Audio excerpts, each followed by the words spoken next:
صاحب تشریف فرمائیں اور اس کا سب سے تشریف لائیں اور اپنے مواعظ مسئلہ سے ہم سب کو مستفید فرمائیں۔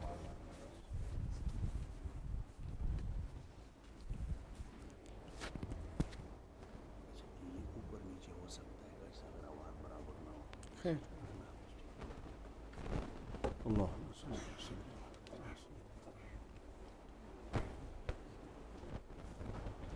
السلام علیکم ورحمۃ اللہ وبرکاتہ۔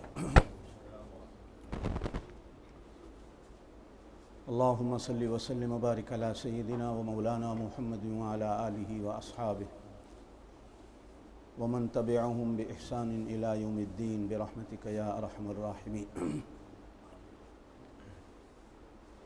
پڑھ لیں میرے ساتھ، لا الہ الا اللہ محمد الرسول اللہ، اشہد ان لا الہ الا اللہ وحدہ لا شریک لہ واشہد ان محمدا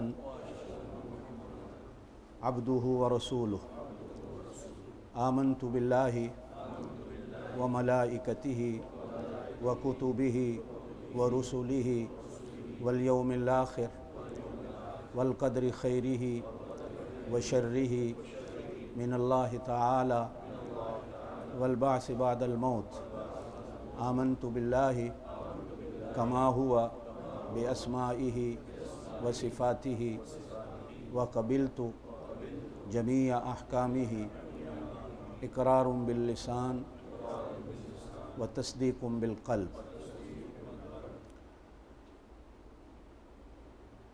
یہ میں نے اس لیے پڑھا ہے اپنی بخشش کے لیے،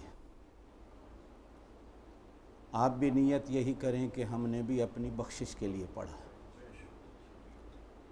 آپ صلی اللہ علیہ وسلم نے ارشاد فرمایا، اپنے ایمان کو تازہ کر لیا کرو۔ صحابہ کرام نے پوچھا، یا رسول اللہ صلی اللہ علیہ وسلم ایمان کیسے تازہ ہوتا ہے؟ ارشاد فرمایا کہ کبھی کبھی ان چیزوں کا ذکر اقرار کر لیا کرو، زبان سے بھی اور ایمان دل سے بھی، تاکہ مرتے وقت بھی یہ تمہیں یاد رہے۔ آج موت کا کوئی پتہ نہیں، کس وقت کدھر سے آ جائے، کب آ جائے، کہاں سے آ جائے۔ ایک بڑی طویل حدیث ہے آپ صلی اللہ علیہ وسلم کی، مختصر سا وقت آپ کا لوں گا میں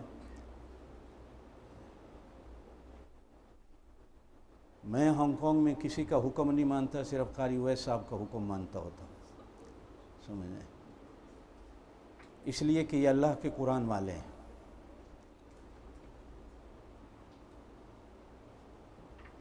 چونکہ ہم نے پڑھا ہے،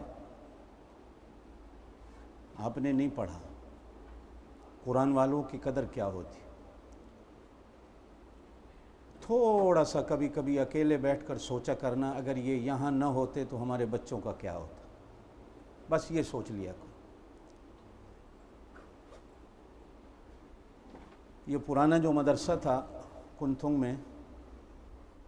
میں نے اپنے لیے شروع کیا تھا، دوستوں کو یاد ہوگا، میں سب سے پہلے یہاں کنتھنگ میں ہی تھا، لیکن ایک دن حضرت قاری صاحب تشریف لائے تو میں نے کہا جی آپ یہاں بیٹھو، میں شمس پور کوئی نئی جگہ دیکھتا ہوں۔ پتہ تھا کہ بندہ کام والا ہے، اس علاقے میں اسے بٹھا دیا جائے، اللہ اس سے کام لے گا۔ تھوڑا سا سوچا کرو کبھی بیٹھ کر کہ اگر یہ قرآن والے ہانگ کانگ میں نہ ہوتے تو ہماری نسلوں کا کیا ہوتا، علماء ہانگ کانگ میں نہ ہوتے تو ہمارے ایمانوں کا کیا ہوتا۔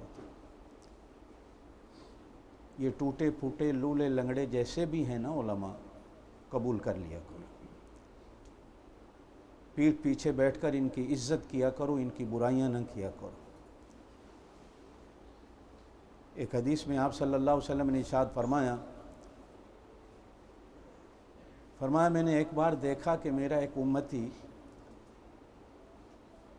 جنت کے دروازوں کے قریب پہنچا تو جنت کے سارے دروازے بند تھے، وہ بیچارہ کبھی وہ دروازہ کھٹکھٹاتا ہے، کبھی وہ دروازہ کھٹکھٹاتا ہے، کبھی وہ دروازہ کھٹکھٹاتا ہے، تو اس کے لیے جنت کے دروازے نہیں کھلتے۔ آپ صلی اللہ علیہ وسلم نے ارشاد فرمایا، اچانک میں نے دیکھا کہ اس کا کلمہ ایک عام بندہ بن کر چوکیدار بن کر حارس بن کر آیا اور اس نے جنت کے 10 کے 10 دروازے اس کے لیے کھول دیے. وہ تو کون ہے؟ اس نے کہا میں تیرا کلمہ ہوں جو تو دنیا میں پڑھا کرتا تھا، اور ایک دفعہ تو نے بڑی سچی نیت سے کنتم مدرسے میں بیٹھ کر پڑھا تھا. میں وہی کلمہ ہوں. اللہ پاک نے آج مجھے تیرے لیے بھیجا ہے کہ میں تیری مدد کرنے آؤں. میں نے تیرے لیے جنت کے 8 دروازوں کو کھول دیا.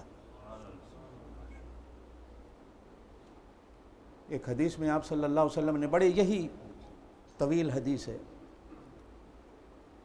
آپ صلی اللہ علیہ وسلم نے ارشاد فرمایا کہ ایک بندہ میرا قیامت والے دن، میرا امتی، اللہ کے غضب کا اور اللہ کے غصے کا شکار ہو جائے گا. نہایت ہی جلال سے، غصے سے اللہ اس سے بات کر رہے ہیں، اور وہ بیچارہ اللہ کے سامنے کس کو دم مارنے کی مجال ہے؟ کانپ رہا ہوگا، چپ کھڑا ہے. اللہ کا جلال، غصے. اچانک حضور فرماتے ہیں میں نے دیکھا کہ قرآن کی ایک سورت آئی، وہ اس کے سامنے کھڑی ہو گئی تو اللہ پاک کا غصہ رحمت میں بدل گیا. تو اللہ نے کہا تو کون ہے؟ اس نے کہا یا اللہ میں سورہ فاتحہ ہوں. اس نے ایک دفعہ بڑے پیار سے، سچی نیت سے مجھے پڑھا تھا، اللہ مجھے دیکھ لے، میں سورت اس کی فاتحہ، اس کی بخشش کی شفاعت لے کے آئی ہوں، اس کو بخش دے. تو اللہ پاک ایک ہی دفعہ، یعنی نیت سے، آپ اور میں تو نماز میں ہمیشہ پڑھتے ہی ہیں، لیکن شاید نیت کیا ہوتی ہوگی، کہاں ہوتی ہوگی، ایک بار اگر سچی نیت سے بندہ سورہ فاتحہ کو صرف اس غرض سے، اس نیت سے پڑھتا ہے کہ قیامت والے دن یہ مجھے اللہ کے جلال سے، اللہ کے غصے سے چھڑا لے، تو حضور پاک صلی اللہ علیہ وسلم نے ارشاد فرمایا سورہ فاتحہ کی سفارش پر اللہ پاک اس بندے کو جنت میں داخل کر دے. ایک حدیث میں آپ صلی اللہ علیہ وسلم نے ارشاد فرمایا کچھ بندے ایسے ہوں گے، جب میں حوض کوثر پہ کھڑا جام کوثر لوگوں کو پلا رہا ہوں گا، کچھ لوگ ایسے آئیں گے فرشتے ان کو بھگا دیں گے، وہ بیچارے پھر آئیں گے، پھر فرشتے بھگا دیں گے، ان کو میرے پاس کوئی آنے نہیں دے گا. اچانک میں دیکھوں گا کہ سورہ قل هو اللہ احد، جس کو سورہ اخلاص کہا جاتا ہے، ان کو پکڑ کر میرے پاس لے آئے گی. میں کہوں گا کیا معاملہ ہے؟ تو سورہ اخلاص کہے گی یا رسول اللہ صلی اللہ علیہ وسلم یہ تو مجھے پڑھا کرتا تھا، میرے سے پیار رکھتا تھا، میں دیکھ رہی تھی کچھ بندے اس کو حوض کوثر سے بھگا رہے تھے، میں اسی لیے آگے بڑھ کے آئی ہوں کہ اس کو پکڑ کر آپ کے سامنے کھڑا کر دوں اور آپ ان کو کوثر کا جام پلا دو.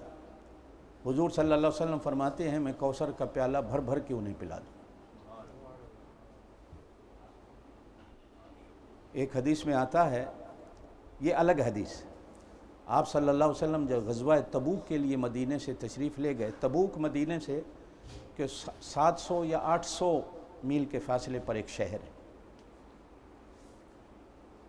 آپ صلی اللہ علیہ وسلم کو اطلاع ملی تھی کہ رومی سلطنت کے لوگ مدینے پہ حملہ کرنے کے لیے براستہ تبوک فوج تیار کر رہے ہیں اور وہ مدینے پہ حملہ کرنا چاہتے ہیں. تو حضور نے فرمایا وہ یہاں کیوں آئے، ہم وہاں جا کر ان کا مقابلہ کرتے ہیں. یہ بھی ایک طریقہ ہوتا ہے جہاد کا کہ دشمن کو وہیں ان کے گھر جا کر روکا جائے. تو آپ صلی اللہ علیہ وسلم مدینہ پاک سے غزوہ تبوک کے لیے، آپ صلی اللہ علیہ وسلم کے زمانہ میں کوئی 71-72 جنگیں ہوئی ہیں. کتنی؟ کچھ جنگیں ایسی ہوئیں جن میں آپ خود تشریف فرما تھے، کچھ ایسی تھی جن میں آپ نہیں گئے، اپنے سپاہیوں کو بھیجا.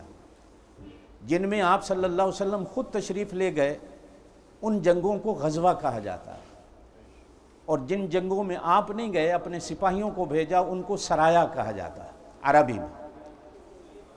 28 یا 29 جنگیں ایسی ہیں جو غزوہ کہلاتی ہیں، جن میں آپ صلی اللہ علیہ وسلم بنفس نفیس تشریف لے گئے. لیکن اللہ کی شان بڑی عجیب ہے کہ ان 28-29 جنگوں میں کسی بھی جنگ میں حضور نے نہ اپنے ہاتھ میں تلوار اٹھائی ہے نہ ڈنڈا اٹھایا ہے.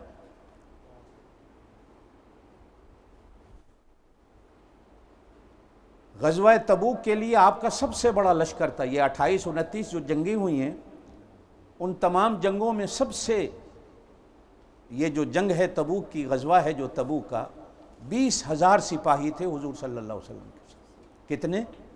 20,000. یہ سپاہیوں کے لحاظ سے سب سے بڑی جنگ تھی اور انعام و اکرام کے لحاظ سے سب سے بڑی جنگ جو ہے وہ غزوہ بدر تھی. وہاں صرف 313 تھے. اور شان و شوکت کے لحاظ سے سب سے بڑا غزوہ جو تھا وہ فتح مکہ کا تھا. حالانکہ سپاہی 10,000 تھے لیکن جھنڈے، سامان، گھوڑے، اسلحے سے لیس تھا غزوہ تبوک. شان و شوکت تھا. اور شہادتوں کے لحاظ سے سب سے بڑا غزوہ غزوہ احد ہے جس میں مسلمان سب سے زیادہ شہید ہوئے. جب آپ تبوک پہنچے، جو میں بات کرنا چاہ رہا تھا، ایک صحابی مدینے میں تھے، بیمار تھے. آپ صلی اللہ علیہ وسلم نے ان کو آنے کی اجازت نہیں دی. وہ پیچھے مدینے میں فوت ہو گئے. فرشتے اس کی میت کو اٹھا کر تبوک لے آئے. زور سے کہہ دو سبحان اللہ. فرمایا یہ کیا ہے؟ کہا جی آپ اس کا جنازہ پڑھائیں. فوت کہاں ہوا؟ فوت کہاں ہوا؟ مدینے میں. اور جنازہ کہاں؟ 800 کلومیٹر کا فاصلہ ہے. فرشتے اٹھا کے لے آئے، حضور نے جنازہ پڑھایا.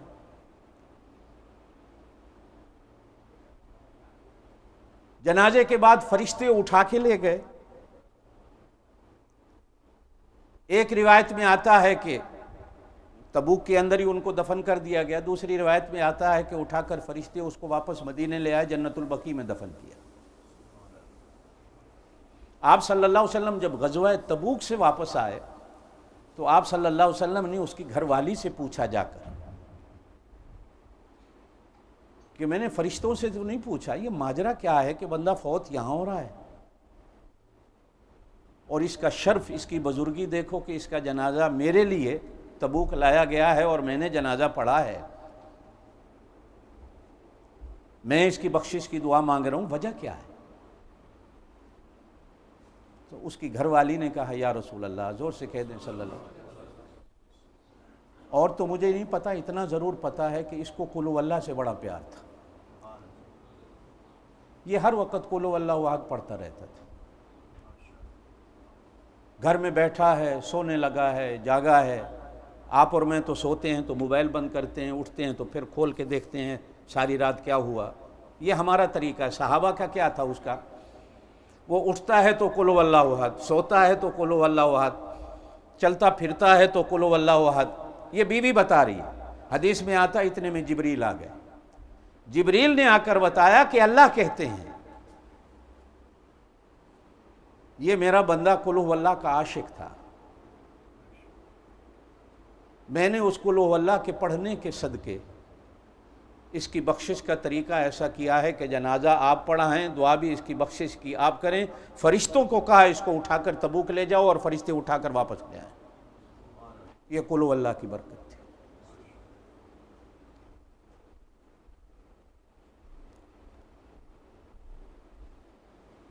آپ صلی اللہ علیہ وسلم نے ارشاد فرمایا، قرآن میں ایک چھوٹی سی سورت ہے، اس کی صرف 30 آیتیں ہیں. میں چاہتا ہوں کہ میرا ہر امتی اس سورت کو یاد کرے. ایک آیت روزانہ یاد کر لے تو 30 دن میں پوری سورت یاد ہو جائے گی. میں چاہتا ہوں میرا ہر امتی اس سورت کو یاد کرے.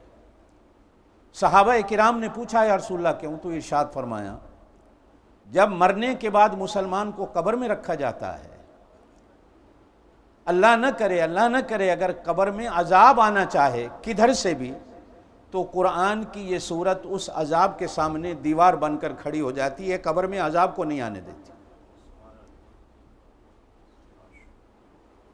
عرض کی یا رسول اللہ صلی اللہ علیہ وسلم وہ کون سی سورت ہے؟ ارشاد فرمایا اس کو سورہ ملک کہتے ہیں، جو تبارک الذی بیدہ الملک. یہ قبر کے عذاب سے پڑھنے والے کو محفوظ رکھتی. جتنے ساتھی بیٹھے ہو آج یہ نیت کرو. یہ چھوٹی چھوٹی چیزیں ہیں یاد کرنے کی. پھر اسی حدیث میں اور آگے آپ صلی اللہ علیہ وسلم نے ارشاد فرمایا، 25ویں سپارے میں ایک سورت ہے جس کو سورہ دخان کہتے ہیں. سورہ دخان اور سورہ جاسیہ یہ دو صورتیں حافظوں میں بھی مشہور ہیں، مشکل صورتیں ہیں، لیکن سورہ دخان چھوٹی سی ہے، 3 رکوع ہیں اس کے. دخان کا معنی دھواں ہوتا ہے، کالی اندھیری کالے بادل ہوتے ہیں. فرمایا قیامت والے دن جب اللہ کی سختی کا کالا دھواں، بادل کالے ہو جائیں گے، سیاہ ہو جائیں گے، دھواں ہی دھواں ہوگا، جو بندہ اس سورت کو پڑھتا ہوگا دنیا میں، یہ سورت اس کے لیے آسمان کے چاند کی طرح چمکتی ہوئی سامنے آ جائے گی. سورہ دخان ہے. آپ صلی اللہ علیہ وسلم نے اسی سے آگے پھر ارشاد فرمایا کہ اگر کوئی بندہ دشمنوں سے تنگ ہے کہ دشمن اسے بہت پریشان کرتے ہیں، جیسے آپ اور میں ہیں، ہر وقت کسی نے جادو کر دیا، کسی نے یہ کر دیا، کسی نے وہ کر دیا، پھر تویزات کے لیے بھاگتے ہیں. ایک بات نصیحت کے طور پر کہتا ہوں، یاد رکھنا، رزق دیتا بھی اللہ ہے، بند بھی اللہ کرتا ہے. نہ تویزوں سے رزق بند ہوتا ہے، نہ تویزوں سے رزق کے دروازے کھلتے ہیں، یہ یاد رکھنا. ہوتا کیوں ہے وہ بھی قرآن میں ہے. اللہ کی 2 صفتیں ہیں، ایک صفت باسط ہے اور ایک صفت قابض ہے. یہ اللہ کے 2 نام ہیں 99 ناموں میں. باسط کا معنی کھولنے والا ہوتا ہے، قابض کا معنی بند کرنے والا ہوتا ہے. کبھی کبھی اللہ کی شان باسطیت کی ہوا ایسی چلتی ہے زمین پر کہ آدمی مٹی کو ہاتھ لگاتا ہے تو وہ سونا بن جاتی ہے، اور کبھی کبھی اس کی صفت قابضیت کی ہوا ایسی چلتی ہے کہ بندہ سونے کو ہاتھ لگاتا ہے تو مٹی بن جاتا ہے. دنیا میں کسی میں طاقت نہیں آپ کے رزق کو بند کر دے سوائے اللہ کے. یہ ہمیشہ ایمان بنانا ہے. کسی میں طاقت نہیں. یہ شرک ہے کہ فلاں بندے نے میرا رزق باندھ دیا، فلاں نہیں. نہ نہ نہ نہ، ایمان سے بتاؤ، جب اللہ نے دینا ہے کو روک سکتا ہے؟ اللہ روکنا چاہے تو کو دے سکتا ہے. جو ہماری موت رات قبر میں آنی ہے وہ باہر آ سکتی ہے، جو باہر آنی ہے وہ قبر میں آ سکتی نہیں. کچھ نہیں، یہ ایک ہماری سوچیں بن گئی ہیں. آپ صلی اللہ علیہ وسلم نے ارشاد فرمایا اللہ کی یہ 2 صفتیں، ایک باسط ایک قابض. باسط اس کی ایسی ہے کہ کبھی وہ ایسی ہوائیں چلا دیتا ہے اور کبھی کبھی آزمانے کے لیے قابض ہونے کی بھی ہوائیں چلا دیتا ہے، کبھی تنگ کر کے دیکھتا ہے دیکھو یہ کیا کرتا ہے. تو آپ صلی اللہ علیہ وسلم نے ارشاد فرمایا کبھی اگر اپنے دشمنوں سے تنگ آ جاؤ، حالات واقعی بگڑ گئے ہیں، تو چھوٹی سی صورت ہے انا اعطیناک الکوثر. آپ صلی اللہ علیہ وسلم نے ارشاد فرمایا اس سے پیار سیکھ لو، اس کو پڑھنا سیکھ لو، اللہ پاک سارے دشمنوں سے تمہاری حفاظت کرتے.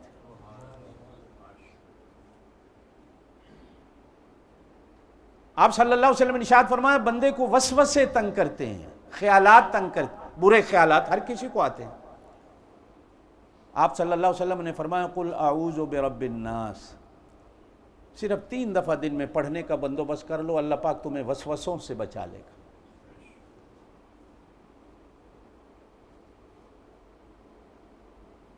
پھر آگے آپ صلی اللہ علیہ وسلم نے ارشاد فرمایا قل اعوذ برب الفلق. یہ چھوٹی سی صورت ہے.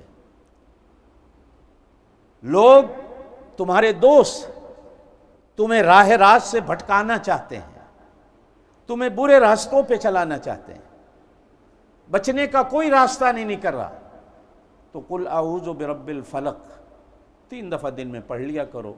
اللہ پاک تمہیں ایسے دشمنوں سے بچا لے گا جو تمہیں سیدھے راستے پہ چلنے سے روک رہے ہیں.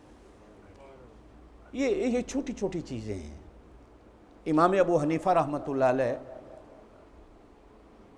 5 لاکھ حدیثوں کے عالم تھے. کتنا؟ 90,000 دین کے مسئلے ہیں جو امام ابو حنیفہ نے نکالے ہیں اپنی فقہ میں.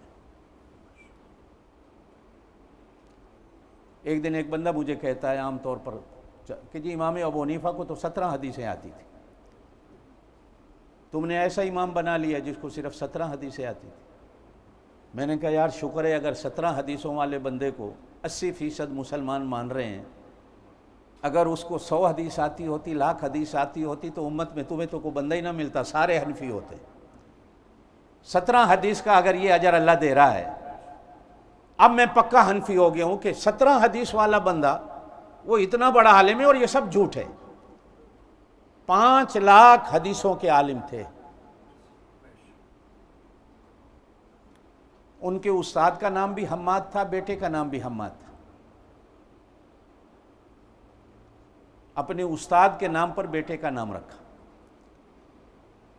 تو جب فوت ہونے لگے تو بیٹے کو نصیحت کی کہ بیٹا 5 لاکھ حدیثوں میں سے صرف 5 حدیثیں تجھے بتاتا ہوں کہ یہ یاد رکھنا، دنیا میں کبھی مار نہیں کھاؤ گے، صرف 5 حدیث۔ پہلی کہا انما الاعمال بالنیات، کہ ہر عمل کی نیت کو صحیح کر لینا، نیت صحیح ہوگی تو بیڑا پار ہو جائے، پہلی حدیث۔ دوسری حدیث چھوٹی سی ہے، فرمایا اپنے وقت کو ضائع نہ کرنا، یہ آپ صلی اللہ علیہ وسلم کا فرمان۔ بیکار باتوں میں، بیکار کھیلوں میں اپنے وقت کو ضائع نہ کرنا، اس لیے کہ وقت بھی اللہ کی نعمتوں میں سے ایک نعمت ہے، اور اس نعمت کا قیامت والے دن پوچھا جانا ہے۔ وقت کو ضائع نہ کیا کرو، اس لیے کہ وقت جو ایک دفعہ چلا جاتا ہے وہ دوبارہ نہیں آتا،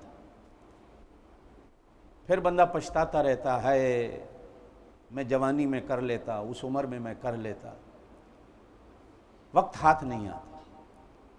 تیسری حدیث، جو چیز اپنے لیے پسند کر رہے ہو وہی دوسرے مسلمان کے لیے پسند کر لے، جو چیز اپنے لیے پسند کر رہے ہو وہی اپنے بھائی کے لیے پسند کر لے۔ اس حدیث پر عمل کر لو، پھر دیکھو دنیا میں تمہارے لیے پیار اور محبت کتنا بڑھتا۔ لن تنالوا البر حتى تنفقوا مما تحبون، جو تمہیں اچھا لگے اللہ کے نام پر اللہ کے بندوں کو وہ دینا ہے، یہ نہیں کہ سڑی گلی ہوئی چیز اٹھا کے غریبوں کو دے دینی، یا شادیوں میں جو کھانا بچ گیا ہے بیکار ہو رہا ہے یہ غریبوں کو دے دو، نہ نہ، دوسرے مسلمان کے لیے بھی وہی چیز پسند کرو جو اپنے لیے پسند کرتے۔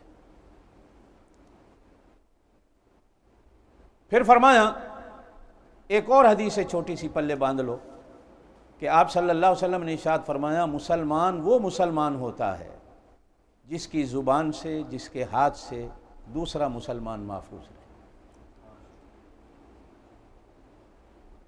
دوسرا مسلمان محفوظ رہے۔ گالی، چغلی، غیبت، بہتان، الزام، یہ سارے وہ گناہ ہیں جو ہم دوسرے مسلمان کے کرتے ہیں۔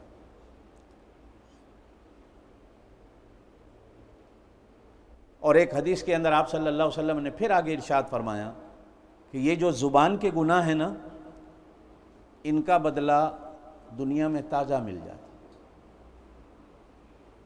آپ کسی کو گالی دو، آپ کو گالی پڑ جائے گی، آپ کسی کی چغلی کرو، آپ کی بھی کہیں چغلی ہو جائے گی، آپ کسی کی برائی کرو، آپ کی بھی برائی ہو جائے گی، آپ لوگوں کو اچھا کہنا شروع کر دو تو جہاں لوگ بیٹھیں گے آپ کو اچھا کہیں گے۔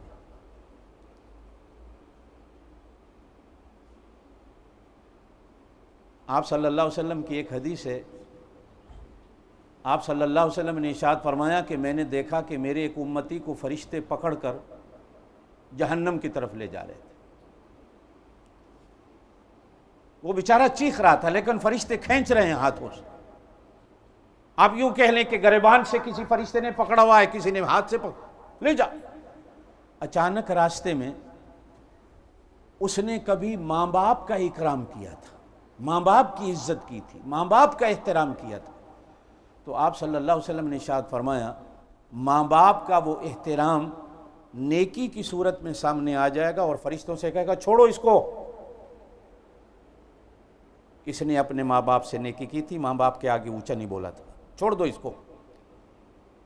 اب وہ فرشتے اللہ کی طرف دیکھتے ہیں کہ اللہ چھوڑیں کہ نہیں، اللہ کہتے ہیں بابا اس کی مان لو، چھوڑ دو اس کو۔ یہ جو زبان ہے نا، وہ ماں باپ ہوں، بہن بھائی ہوں، دوسرے مسلمان ہوں، کسی کو گالی دینا، کسی کی برائی کرنا، کسی کی چغلی کرنا، کسی کی غیبت کرنا، میرے دوستو یہ وہ گناہ ہیں جنہیں حقوق العباد بھی کہا جاتا ہے۔ ان کی معافی بڑی مشکل ہوتی ہے۔ ہم سمجھتے ہیں یہ بڑی آسان چیز ہے، یارو کوئی گل نہیں۔ اچھا اگر پتہ چل بھی جائے، میں تو انہیں مذاق کر رہا سی، چغلی کر لی، غیبت کر لی، الزام لگا دیا، بہتان لگا دیا۔ اب بچنے کا ایک بڑا آسان آج کل ہم نے طریقہ نکالا ہوا ہے کہ جی میں تو مذاق کر رہا سی۔ حافظ حضرات بیٹھے ہیں، قرآن میں ایک سورت ہے وَيْلٌ لِكُلِّ ہُمَزَةٍ لُمَزَةٍ، ہم تو گزر جاتے ہیں نا، کبھی پڑھا نہیں اس کا ترجمہ۔ یہ ویل جو ہے نا، ویل، اس کے علماء نے کئی معنی کیے ہیں۔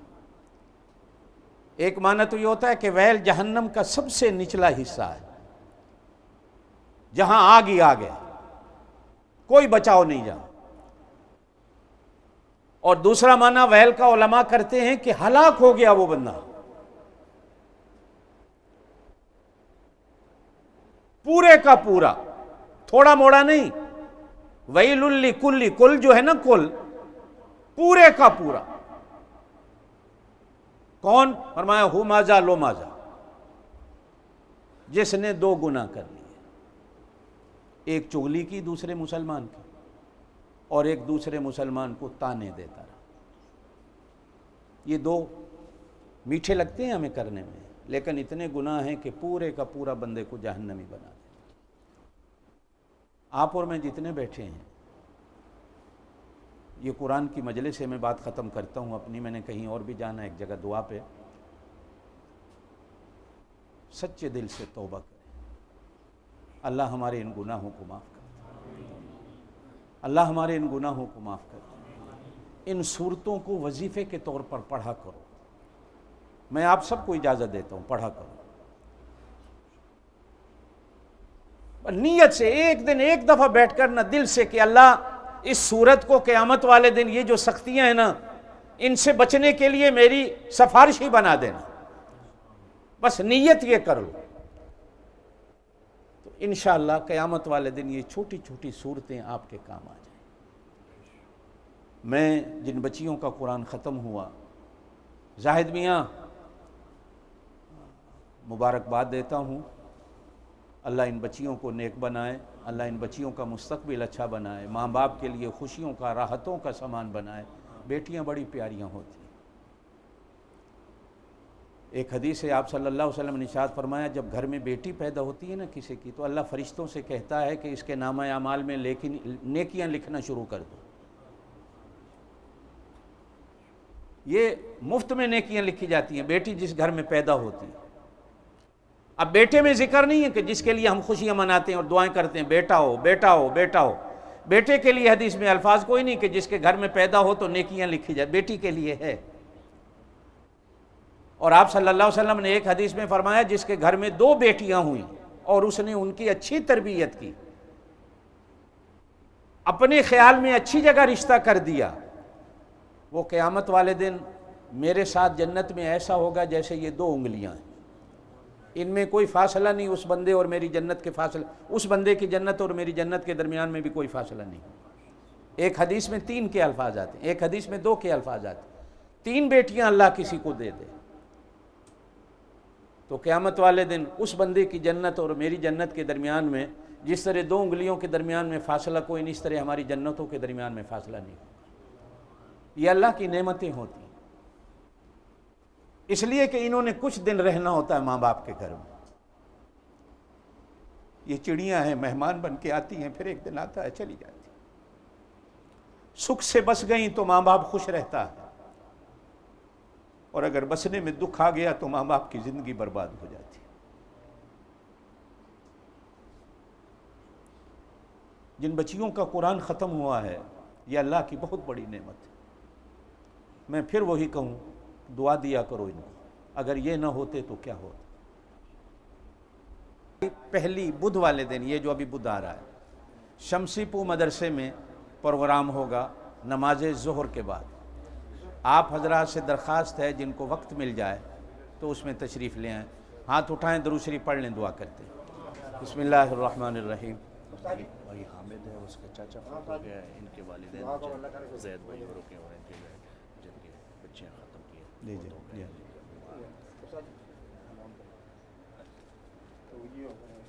ایک تو ان بچیوں کے جو بزرگ حضرات اس دنیا سے چلے گئے ہیں ان کے لیے دعا کرنی ہے. ایک اور قاری صاحب کہہ رہے ہیں کہ کون فوت ہوئے ہیں؟ حامد بھائی کے چاچا فوت ہوئے ہیں، ان کے لیے دعا کریں، اللہ ان کی مغفرت فرمائے. کلون مسجد میں بھی آج 5-6 پارٹیاں دعا کی بیٹھی ہوئی ہیں.